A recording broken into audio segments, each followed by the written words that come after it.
इस समय हम पहुंचे हैं गौरी शंकर गौ रक्षा समिति कालपी शाह में, जहां पर आपको मुलाकात कराएंगे जो कि इस गौ समिति संस्था के जो प्रधान हैं मानसिंह जी राणा हमारे साथ जुड़ चुके हैं। आजकल देखा जाता है कि गौ माता की जो रक्षा है वो बहुत मुश्किल से की जा रही है।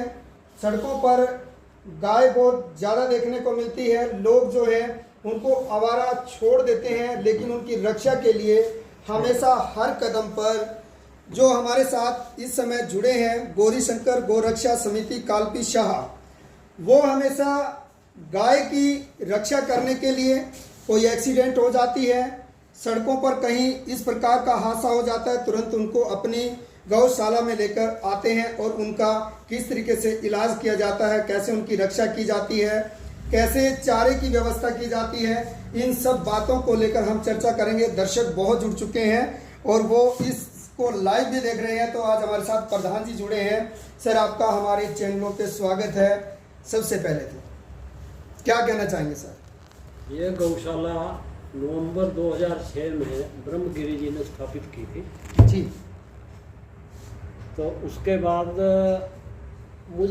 मेरे पास एक गऊ थी, तो नए दूध नहीं होती थी वो, तो जी। मैं उसको छोड़ने आया। तो यहाँ पे मैंने देखा भी वहाँ 10-12 गऊएँ थी उस टाइम जी। और उन पे कड़बा क्या होता है जो सूख जाती है ना, ये मक्की जी। उसकी कुत्ती काट के वो गिरा हुआ था और वो बेचारी भूखी जैसी थी एक किस्म से। तो मेरे मन में ये आया भी तू गौ तो तू छोड़ रहा है यहाँ पर, यहाँ व्यवस्था ठीक नहीं। तो जी। मेरे अंदर से आवाज़ आई भी नहीं भाई इस गौशाला को डेवलप करो जी। तो उसके बाद मैं इस गौशाला जी से जुड़ा। तो जी। उसके बाद सर्दियाँ आनी थी, ये 2007 की बात है। जी। तो सर्दियों में सिर्फ एक शेड था और गऊ में मेरे ख्याल 30 या 40 हो गई थी। बढ़ रही थी ना, जब शुरू में थी 15 थी जब मैंने छोड़ी गऊ। तो मेरे मन में विचार आया भी आगे सर्दियों में अगर एक शेड में तो ये आएंगी नहीं तो बड़ी समस्या आएगी, ठंड में मरेंगे गऊ में। तो सारे एरिए में मैं उस टाइम घूमा गाँव में, पैसे कलेक्शन करी। तो उसी दौरान हमने एक शेड 50 फुट का टीन वाला और 70 फुट का लेंटर वाला डाला, जिसमें कि हमारा परविंदर जी हैं बहुत बड़े गौ सेवक अम्बाला शहर से, उन्होंने भी हमारी मदद करी। लोहा और बजरी और रेत की सेवा जो लेंटर वाला शेड था उन्होंने दी। उसके बाद वो हमारे साथ यहाँ पे आने जाने लगे। तो आगे जितनी भी कंस्ट्रक्शन शेडों की हुई है उनमें उस परमिंदर ने कोई 14 या 15 लाख की हेल्प करी हमारी गौशाला की। पहला जो शेड हमारा भूसे का बना उसमें भी उसने 2 लाख की अपना योगदान दिया और हम जो कमेटी के मेंबर थे उनको भी प्रेरित किया भी 2 लाख तुम भी दो भाई जी, जब भी कुछ बनेगा। तो सह जब यहाँ पे इस टाइम 300 गौवंश हैं और एरिए में जो भी यहाँ से लेके कड़ासन तक, इधर नगले तक, इधर मुलाने तक और इधर तलेड़ी मंडी तक जी, और इधर खुड्डे तक जगाधरी रोड पे जी, जो भी गौवंश घायल हो जाता है, जो हमें फ़ोन करते हैं हम उसको उठा के लाते हैं अपने आप ही और उसका ट्रीटमेंट यहीं गौशाला में किया जाता है। इसके अलावा जो भी बेसहारा गौवंश हैं जो जिम्मेदार हमारे पास यहाँ चारे का योगदान देते हैं, तो कई बार तो अपने ही वो गौवंश छोड़ जाते हैं।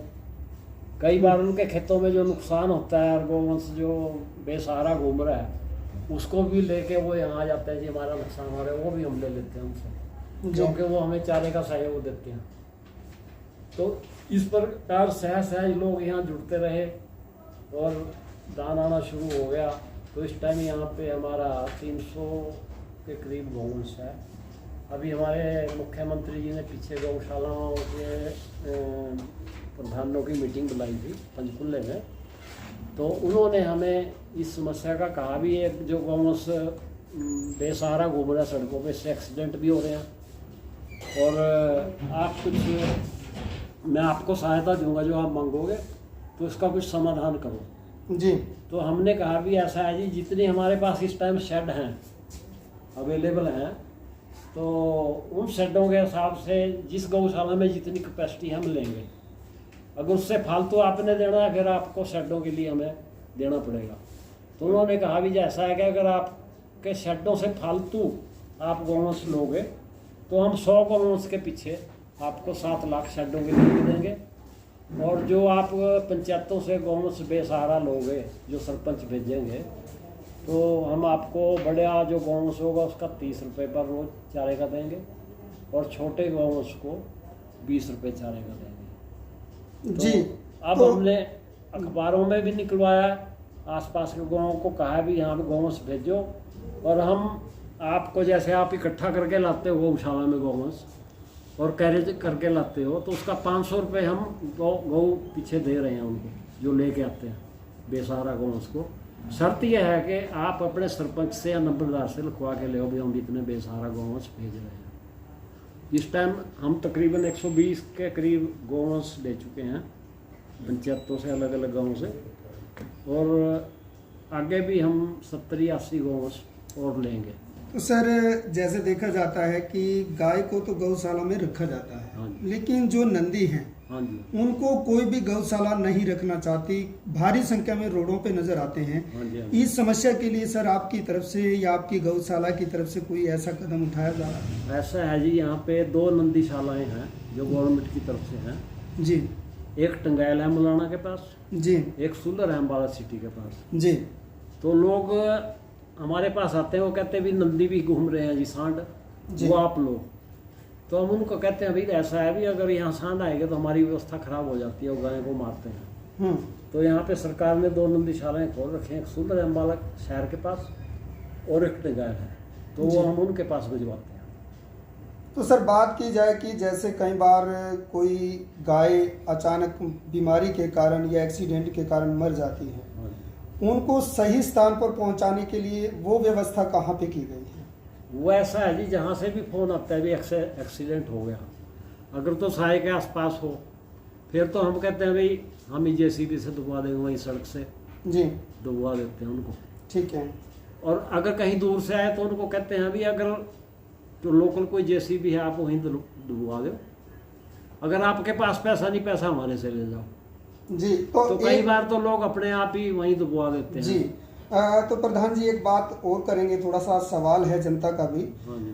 गाय जो गौशाला है उसको अगर हम सही तरीके से चलाएं, जैसे कि गोबर से केंचुआ खाद भी बनाया जा सकता है, ऐसी व्यवस्थाएं की जा सकती हैं, किसानों को भी अच्छा खाद मिले, और गौशाला की जो रक्षा है वो भी बढ़िया तरीके से, कोई ऐसी व्यवस्था भी है? उस व्यवस्था पे हम एक आदमी को लेके आए थे, पंजौर के पास का था वो जी। ये है क्या नाम, हाँ। तो उसमें हमारी स्कीम थी कि इससे क्या नाम, गौमूत्र को जी पुरस्कृत करके जी गौमूत्र बनाया जाए जो कि रोगों में काम आता है, और उसके अलावा फिनाइल गौमूत्र से फिनाइल बनाई जाए जी। पर वो आदमी यहाँ पे टीका नहीं ज़्यादा दिन, और जो उसने फिनाइल बनाई वो कामयाब नहीं थी। तो अभी हम कोशिश कर रहे हैं अभी ऐसा कोई आदमी हमारे से जुड़े जी, हम गौमूत्र का भी सेल के लिए करें। और इसके अलावा जैसे गैस भी तैयार होती है चूल्हे में, उसको प्रयोग किया जा सकता है, कोई ऐसी टेक्नोलॉजी कोई ये व्यवस्था की गई है? नहीं, इस टाइम यहाँ पे है नहीं, बाकी हम कोशिश कर रहे हैं अभी यहाँ कोई गोबर का गैस का प्लांट लगाया जाए, जिससे कि हमारे यहाँ भी गैस का काम, गैस हमें फ्री में मिले। अब तो सिलेंडर लेके अपना यहाँ उठता गौशाला में जो भी वर्कर है, क्योंकि जो बड़ी बड़ी डायरियाँ होती हैं वो काफ़ी तरीके के उसमें प्रोजेक्ट लगाते हैं और काफ़ी अच्छी फैसिलिटीज़ उनके लिए होती है। वैसे गवर्नमेंट हमें कह रही है भी आप जीवामृत ये पंचगव्य होता है ना जी, तो हम प्रोत्साहन भी देंगे, कुछ आप शुरू करो। तो हम कोशिश कर रहे हैं। पीछे एक डॉक्टर मिला था तो हमने कहा था भी ऐसा है, वो कहने लगा जी मैं यहाँ पे वो गौमूत्र भी बनाऊंगा, पंचगव्य बनाऊंगा सारे, तो आप मुझे तनख्वाह दो। तो हमने कहा भी हम तनख्वाह तो नहीं दे सकते आपको, क्योंकि आपके जो प्रोडक्ट है अगर वो ना बिका हमारा तो हम तो तनख्वाही देते रहेंगे। हम्म। आप अपने आप बनाओ और बेचो, तो सर आपके हम 50% कमीशन कर देंगे। जी। हाँ जी। तो जैसे सर पर वो हमारे पास फिर लगा नहीं। हर एक व्यक्ति गाय का दूध पीता है, उसे सड़क पे छोड़ देता है। हाँ जी। क्या गौशाला के जो संचालक हैं, प्रधान हैं, कमेटी हैं, हाँ जी। ये आवाज उठाते हैं कि जैसे गऊ का या किसी पशु का रजिस्ट्रेशन होता है और वो दूध पीने के बाद उसको छोड़ देता है, क्या कोई आप आवाज उठा रहे हैं या कोई ऐसा रूल सरकार से मांग कर रहे हैं कि उस पशु को दूध पीने के बाद ना छोड़ा जाए? ऐसा है जी, यहाँ नंदलाल स्कूल है, RSS से संबंधित है वो जी। तो उनके साथ गांव में हमने लोगों को शिक्षित करने के लिए, गऊ माता के बारे में बताने के लिए भी आप देसी गऊ पालो और इसके इतने फायदे हैं कि हम गिनवा नहीं सकते, पर आप इसकी वैल्यू नहीं समझ रहे। जी। आप दूध पीते और छोड़ देते हो। जी। एक जो गऊ है, देसी गऊ है जो, उसके 1 लीटर पेशाब में 4 करोड़ जीवाणु होते हैं और उसमें 10 लीटर गोबर डाल दो आप, 1 किलो गुड़ डाल दो, 1 किलो बेसन डाल दो, वो 200 लीटर पानी में मिला दो, तो 1 हफ्ते उसको घुमाते रहो, वो जीवामृत बन जाता है, वो 1 एकड़ का खाद तैयार हो जाता है। 10 किलो गोबर और 10 किलो मूत्र से गौ माता है। जी। तो आपको ना यूरिया डालने की ज़रूरत है, ना डाई डालने की ज़रूरत है। तो लोगों को प्रेरणा तो दे रहे हैं हम, और उनको कह भी रहे हैं भी आप अगर मान लिया दूध भी नहीं देती ना, तो आप इसके मूत्र से और गोबर से ही अपने खेतों की वो आप उपजाऊ शक्ति बढ़ा सकते हो। और जो कि कुदरती खेती है उसमें बीमारियां भी नहीं आती। जैसे हम दवाइयाँ घेर रहे हैं, डाई घेर रहे हैं, यूरिया घेर रहे हैं, इससे धरती की तो उर्वरा शक्ति खत्म हो रही है। और जो जीवामृत है वो हमारी नेचुरल खेती भी है, हमारे शरीर को भी नुकसान कम करेगी। ये कैंसर वगैरह जो बीमारियां आ रही हैं आजकल, जो खाद बीज दवाइयाँ गिर रही हैं खेतों में, इसी से आ रही हैं। तो अगर हम नेचुरल खेती की तरफ डाइवर्ट हो जाएं तो गौ माता की भी पूछ होएगी और किसान भी खुशहाल तो क्या सर जैसे पशुपालन तो हम विभाग उसके लिए समझाते हैं लोगों को भी गौ मत छोड़ो। जी। अगर आप गौ नहीं छोड़ोगे तो गौशाला की जरूरत ही नहीं रहेगी। तो बात आती है कि जैसे पशुपालन विभाग है वो जिले में अपना कार्य करता रहता है, क्या उनकी टीम आप लोगों के पास पहुंचती है या जनता के बीच में कोई ऐसा जागरूक कैंप लगाते हैं जिससे कि जनता जागरूक हो और इस प्रकार से गौ माता की भी रक्षा हो और पशु का महत्व भी हमें पता लगे? पशुपालन विभाग की तरफ से हमारे पास कभी कभी दवाइयाँ भी आती हैं और वो इंजेक्शन भी, जैसे खुर मुंह की बीमारी आती है वो इंजेक्शन भी लगा के जाते हैं जी। बाकी कैंप अभी तक उन्होंने हमारे साथ कोई ऑर्गेनाइज नहीं किया। नंदलाल स्कूल है, वो प्रिंसिपल हैं, वो इधर काफ़ी मतलब इंटरेस्ट ले रहे हैं नेचुरल खेती की तरफ, तो उनके साथ हम गाँव में प्रचार करते हैं। सर हम गाय माता को माता भी कहते हैं लेकिन उसे आवारा भी छोड़ देते हैं, उसकी कोई रक्षा नहीं करता। सरकार कहती है कि हम गाय माता को बचाएंगे, लेकिन ऐसा नज़र नहीं आता। सड़कों पे बहुत से हादसे होते हैं, कई जगह गाय की वजह से कई मृत्यु भी हो चुकी है। बिल्कुल होती है। पीछे ऐसा था जी, हमारे जो गौ सेवा संघ है हरियाणा का, मलिक जी हैं उसके प्रधान जी, तो पीछे हम सारे जिले की गौशालाओं वाले इकट्ठा होकर गए थे और डीसी को रिप्रेजेंटेशन दिया था जी कि आप जो हम बाहर बेसहारा गौवंश घूम रहे हैं उसको सबको लेने के लिए तैयार हैं जी। शर्त यह है कि आप 50 रुपये पर गौवंश हमें चारे के लिए दो, और अगर हमारे शेड कम पड़ जाते हैं जी तो पर गौवंश आप हमें 5,000 रुपये जी। तो बात की जाए सर एक तो सवाल, उसके ऊपर कोई कंसिडरेशन नहीं की गवर्नमेंट ने जी। तो अब ये अपने अब जो मुख्यमंत्री जी आए हैं इलेक्शन से पहले, इन्होंने हमें बुलाया था तो हमारी डिमांडें मानी है इन्होंने कहा भी जो गौशाला 100 गौवंश लेगा उसको मैं 7 लाख रुपए शेडों के लिए दूंगा और 30 रुपये बड़े गौवंश के लिए और 20 रुपये छोटे गौवंश के लिए पर डे गौशालाओं को दूंगा। तो इस टाइम हम 4 या 5 पंचायतों से तो ले चुके हैं, बाकी सरपंचों को फ़ोन कर रहे हैं, अपने लेवल पे भी हम मंगवा रहे हैं। टेम्पू वाला है जैसे कोई मिलता है उसको कहते हैं भैया तू गांव में से आदमी पकड़ और तू गाय लाद के ले आ, सरपंच से लिखवा के ले आ, और हम 500 रुपये पर गौवंश उनको पेमेंट भी करते हैं, गैरेज का भी और इकट्ठा जी। करके लाने तो बात की जाए कि जैसे गौ माता की अगर बात आती है, गौ चरान की भूमि भी होती है, चारे की व्यवस्था भी हो सकती है, क्या इस प्रकार का कोई प्रबंध आपकी गौशाला के पास है? हमने जो गौचराज की जमीन है अभी लेने की कोशिश करी, सरपंचों से बात की। कई जगह तो लोग अपने ही डंगर चराते हैं उसमें जी। अच्छा, कई जगह उसमें पेड़ खड़े हैं, जी। पेड़ों में फिर नीचे दुबड़ा वगैरह कम होता है, अगर तो वैसा हो ना फिर उसमें तो चुग लेते हैं डंगर। जी। अच्छा, अभी गवर्नमेंट ने स्कीम उनको लिख के भेजा है सरपंचों वगैरह को भी, जो भी गौ चराने की ज़मीन है ना, आप गौशालाओं को दो, बेशक ठेका लो पर कम लो उसका। जी। तो अभी इस टाइम वो इन प्रोसेस है, अभी ये काम शुरू नहीं हुआ। तो सर जैसे गौशाला खोली जाती है, इसकी टर्म कंडीशंस क्या होती हैं कि इंसान अच्छे तरीके से उस गौशाला को चला सके?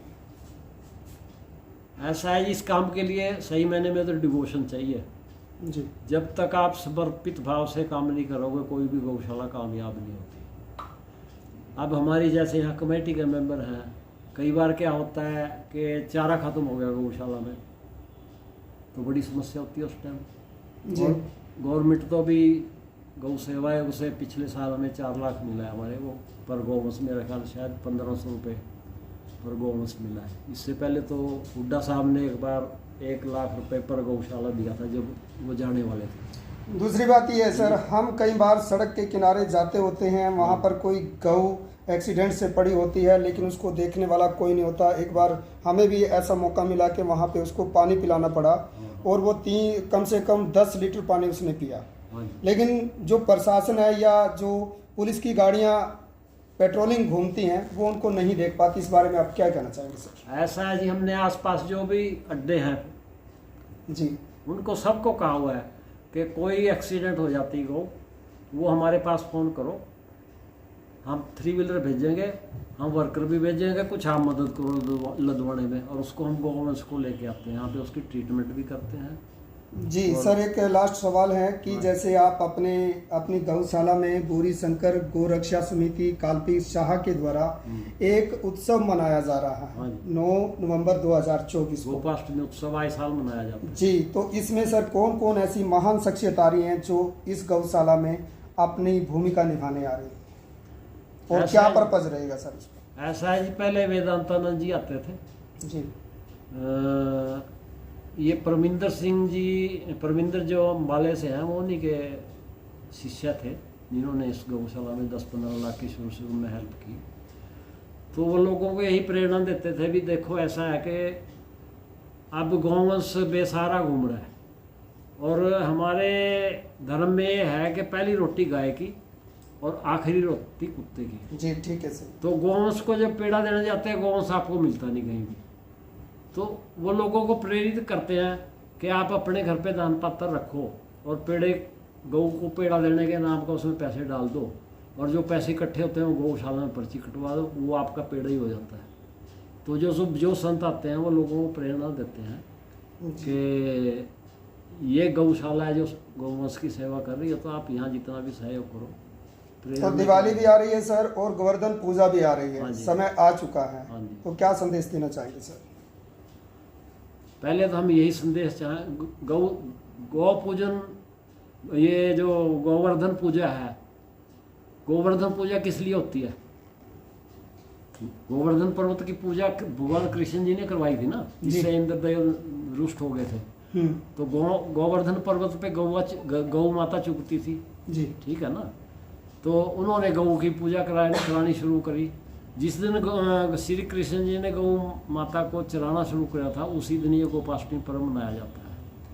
तो हम लोगों को भी यही कहते हैं कि भाई जैसे कृष्ण जी ने गौ माता की सेवा करी, तो आप अपने घर पे रखो, इसकी सेवा करो, और ये जितने का आप घास देते हो ना, उससे तो ये 10 गुना आपको देगी। अगर आप इससे जीवामृत तैयार करो, इसका दूध पियो, इसको बेसहारा मत छोड़ना है तो गौशाला में पहुँचा दो। तो लोग पचाते हैं, हमारे एरिया में तो पचाते हैं, कोई छोड़ता नहीं, बाकी बाहर का हमें पता नहीं है।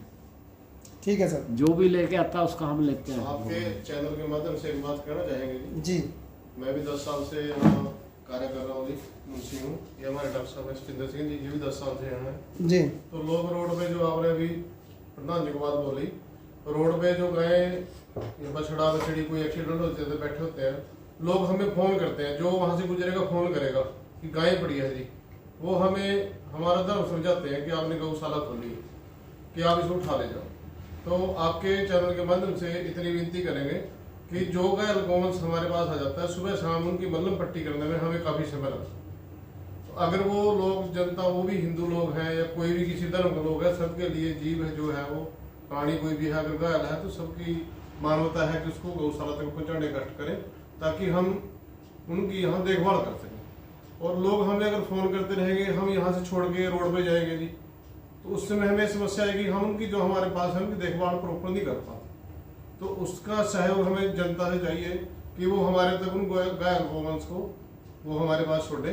और हमने ये लेटर रखा है जी, हमने डीसी साहब को, बीडीपीओ साहब को और सरपंचों को लेटर डाला है जी कि भाई हमारे पास आप जो बेसहारा गाँव में और गाय गौवंश है उनको हमारे पास भेजें। और आपके माध्यम से कहेंगे कि सभी के सभी लोग गौ माता को अपनी माता समझ के उनकी सेवा करें और गौशाला तक पहुंचाने का कष्ट करें, और किसी को भी आप बेसहारा ना छोड़ें।